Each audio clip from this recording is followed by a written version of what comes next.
یہ ان دنوں کی بات ہے جب ڈاکہ فال ہوا تھا۔ احمد بھی اپنے گھر والوں کے ہمراہ مشرقی پاکستان سے آیا تھا۔ یہ لوگ خاصے پریشان تھے، نئی جگہ پر پھر سے زندگی کی جدوجہد شروع کرنا تھی۔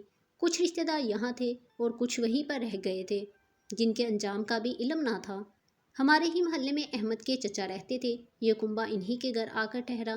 احمد کے چچا نے ابا جی کو ان کے حالات بتائے اور کرائے کے مکان کے لیے کہا۔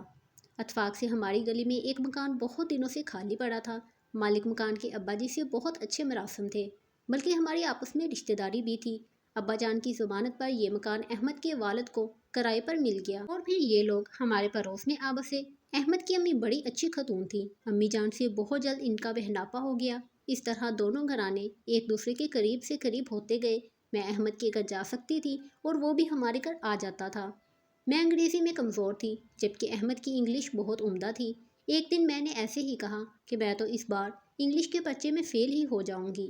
احمد کی امی بیٹھی سن رہی تھی، وہ کہنے لگی، بیٹی تم احمد سے کیوں نہیں پڑھ لیتی؟ اس کی انگریزی تو بہت ہی اچھی ہے، انگلش میڈیم اسکول کا پڑھا ہوا ہے۔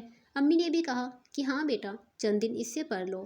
اس طرح میں احمد کے اور قریب ہو گئی۔ وہ جب ہمارے گھر آتا میں پڑھائی کے بہانے اس کے پاس جا بیٹھتی۔ خیر ہم جب بھی ملتے تو عام نوجوانوں کی طرح احمد اشک امکال میں نہ بولتا بلکہ زندگی کے حقیقی پہلوؤں پر روشنی ڈالا کرتا۔ وہ واقعی بہت ذہین تھا، ہمیشہ اپنی کلاس میں فرسٹ آتا تھا۔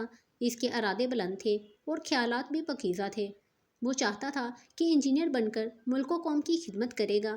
میں اس کی اس بات کا اکثر مذاق بھی اڑایا کرتی تھی کہ تمہاری عمر میں تمام طالب علم یہی سوچتے ہیں کہ ڈاکٹر انجینئر بن کر ملک و قوم کی خدمت کریں گے، مگر جب اپنی منزل پر پہنچ جاتے ہیں تو صرف دولت کے لالچ میں اپنا ملک اور اپنے عزیزوں کو چھوڑ جاتے ہیں۔ احمد مجھے سمجھاتا تھا کہ سب کے بارے میں ایسا نہیں کہنا چاہیے، ہر ایک کے اپنے اپنے حالات ہوتے ہیں، اپنی اپنی مجبوریاں ہوتی ہیں، سبھی دولت کے لالچی نہیں ہوتے۔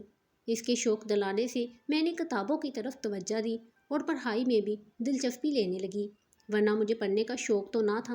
میں نے جب میٹرک پاس کرنے کے بعد کالج میں داخلہ لے لیا تو مجھے اس سے کافی لگاؤ ہو چکا تھا اور ہماری آپس میں دلچسپی کا اظہار ہمارے گھر والوں پر بھی واضح ہو چکا تھا۔ دونوں گھرانوں میں مراسم اس قدر گہرے تھے اور اس قدر اچھے تھے کہ ہمارے والدین نے میری اور احمد کی محبت کو بامتے ہوئے فوراً ہی ہماری منگنی کر دی۔ تمام لوگ بہت خوش تھے، میری اور احمد کی خوشی کا تو کوئی ٹھکانہ ہی نہ تھا۔ اب اس بات میں کوئی شک نہ تھا کہ احمد کی تعلیم مکمل ہونے کے بعد ہم ہمیشہ ہمیشہ کے لیے ایک دوسرے کے ہو جائیں گے۔ لیکن ایک شخص ہماری منگنی سے خوش نہ تھا اور وہ احمد کا چچا غفار تھا، جو اپنی لڑکی کی شادی اس جیسے ہونہار نوجوان سے کرنا چاہتا تھا، حالانکہ احمد نے اس کی جانب توجہ نہ دی تھی۔ ایک بار چچا نے بلا کر اس کو سمجھایا بھی تھا کہ دیکھو بیٹے، غیروں سے اپنے اچھے ہوتے ہیں، تم ان لوگوں سے منگنی ختم کر ڈالو، میں اپنی بیٹی تمہیں دینے پر تیار ہوں۔ مگر احمد نے صاف صاف انکار کر دیا تھا، کہا کہ چچا جان یہ دلوں کے سودے ہوتے ہیں، اس میں زبردستی اچھی نہیں ہوتی۔ پھر ان شریف لوگوں میں منگنی ہو چکی ہے، اگر منگنی ٹوٹ گئی تو وہ لوگ اپنے رشتہ داروں کو کیا منہ دکھائیں گے؟ احمد کے چچا نے یہ جواب سن کر چپ ہو گئے، احمد سے کچھ نہ کہا۔ احمد بھی یہی سمجھا کہ چچا جان کی سمجھ میں اس کی بات آ گئی ہے۔ منگنی کے 2 ماہ بعد اچانک احمد کو اسکالرشپ ملا۔ احمد کو جیسے ہی اسکالرشپ ملا وہ انجینئرنگ کی اعلیٰ تعلیم کے لیے بیرون ملک روانہ ہو گیا۔ وہ تو شادی کر کے جانا چاہتا تھا، لیکن ابا جان نے سمجھایا کہ اس طرح شادی کر کے لڑکی کو پابند کر جانے سے کوئی ذکیہ کو سسرال میں اور تمہیں غیر ملک میں رہنا پڑے گا۔ ابھی تو ہمارے یہاں ہے تو کچھ نہ کچھ پڑھائی کی طرف توجہ دے رہی ہے، کم از کم اس کو BA تو کر لینے دو، یہ تمہارے مستقبل کا سوال ہے، چند دنوں کی تکلیف برداشت کر لو۔ یوں بھی بڑی مشکل سے احمد جانے پر راضی ہوا تھا۔ ہم سب اس کو ایئرپورٹ رخصت کرنے کے لیے گئے تھے، وہ ہماری دعاؤں اور آنسوؤں کے درمیان ہاتھ ہلاتا ہوا رخصت ہو گیا۔ 6 ماہ بیت گئے، احمد کے خطوط آتے تھے جس میں وہ لکھا کرتا تھا، بس ڈیئر تھوڑے دنوں میں آنے والا ہوں اور پھر شہنائیوں کی گونج میں تمہیں اپنے گھر لے آؤں گا۔ احمد کے تمام خطوط اس کے والد اور چچا کے دفتر کے پتے پر آیا کرتے تھے، دونوں بھائیوں کا دفتر ایک ہی تھا، اس لیے بھی احمد کے والد اور کبھی چچا ہمارے گھر خطوط دے جایا کرتے تھے۔ ایک دن احمد کا ایک خط ابا جان کے نام آیا، اس میں اس نے معذرت کے ساتھ لکھا تھا کہ اس نے ایک انگریز لڑکی سے شادی کر لی ہے اور اب وہیں مستقل قیام کا ارادہ رکھتا ہے۔ اسی قسم کا ایک خط اس کے والد کے نام بھی تھا، تحریر وہی ایک جیسی تھی، شبے کا سوال ہی پیدا نہ ہوتا تھا۔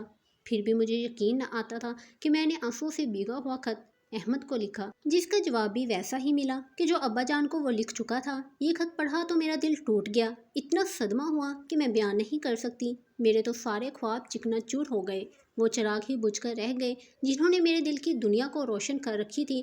میں بیمار ہو گئی، ایک ماہ مسلسل بیمار رہی۔ یہ بات سارے خاندان میں پھیل گئی کہ ذکیہ کے منگیتر نے بیرون ملک جا کر شادی کر لی ہے۔ اسی دوران میرے ماموں جان اپنے بیٹے کے لیے میرا رشتہ لے آئے۔ امی تو پہلے ہی افسردہ تھی، ایسے وقت بھائی کو انکار نہ کر سکیں اور یوں میری شادی طے ہو گئی۔ شادی تو کہیں نہ کہیں آ کر ہونا ہی تھی، چاہے میں انکار کرتی یا پھر اقرار کرتی۔ اب ماں باپ کو صدمہ دینا میرے بس کی بات نہ تھی۔ جو میں نے چاہا تھا اس کا انہوں نے احترام کیا تھا۔ میرے نصیب کی بنی ہوئی بات بگڑ گئی تھی، اس میں میرے والدین کا کوئی قصور نہ تھا۔ پھر میں انہیں کس بات کی سزا دیتی؟ انہوں نے مجھے بہت سمجھایا اور التجا کی کہ اب میں ان کی خواہش کا احترام کر لوں، اور مجھے احترام کرتے ہی میری شادی ماموفات بائی سے کر دی گئی۔ میں فرح کی دلہن بن کر ان کے گھر میں چلی گئی تھی۔ وقت گزرتا گیا، 3 سال پلک جھپکتے گزر گئے۔ احمد لوٹا تو اس کی دنیا اندھیر ہو چکی تھی۔ جب وہ ابا جان سے ملا تو پتہ چلا یہ سارا چکر ان کے چچا جان کا چلایا ہوا تھا۔ یہ وہی تو تھے جو لفافوں میں خطوں کو تبدیل کر دیتے تھے، احمد کے خطوط اپنے پاس رکھ لیا کرتے تھے اور ان کی حسب منشا نقول تیار کر کے ہم لوگوں کو دے دیا کرتے تھے۔ پھر انہوں نے احمد کو میری شادی کے بارے میں بھی لکھ دیا تھا۔ اس طرح وہاں احمد بھی کچھ کم پریشان نہ ہوا، اور وہ مضبوط اعصاب کا انسان تھا، تعلیم ادھوری چھوڑ کر نہیں بھاگا، اپنا کورس مکمل کر کے ہی لوٹا۔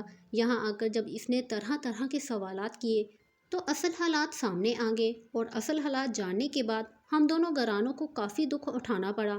مگر اب آخر ہو ہی کیا سکتا تھا؟ ایک بدخواہ کی چالاکی سے جو ہونا تھا وہ تو ہو چکا تھا۔ 2 دلوں کو اجاڑ کر نہ جانے اس بدبخت کو کیا ملا۔ میں آج تک اس بات کا افسوس کرتی ہوں، کاش ایسا نہ ہوتا تو کتنا اچھا ہوتا۔ خیر اب تو تقدیر کا لکھا مان کر زندگی بسر کر ہی لی ہے، لیکن نہ جانے احمد کس حال میں ہے۔ وہ تو گھر چھوڑ کر ہی چلا گیا تھا۔ خدا کرے وہ جہاں بھی ہو مجھے بھول چکا ہو اور خوش ہو۔ تاہم اس نے اپنے